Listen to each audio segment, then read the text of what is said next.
আমি হাঁটতে না চলে এসো। এখন আমি চলে যাবো আবার ওই চাম্পালের খবরে ডাইরেক্ট তোমাকে খাবারের ব্যবস্থা করে দেবো।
আমার খাবার দাও সদাগর মশাই পেটের ভেতরে শুরু করছে বসে গেছে বাণিজ্য করে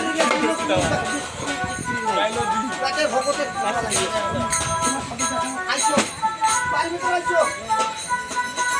ওরে শোনা রাজ আমি অনেক আশা করে গেছি বাণিজ্য করতে এই ছদ্মবেশে মায়াবিনীর কথায় পথে ওরে আজ আমি কোনো বেচা বিক্রি করতে পারিনি। তাই আমার অতীত ন্যাংলা বাবাকে খিদা লেগেছে, তুমি একবার তাকে খাওয়ার ব্যবস্থা করে দাও।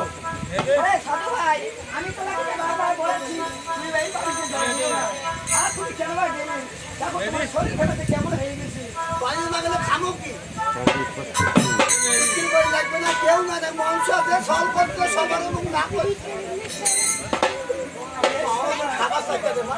ভাত পাই নাই চাল ভাবিয়া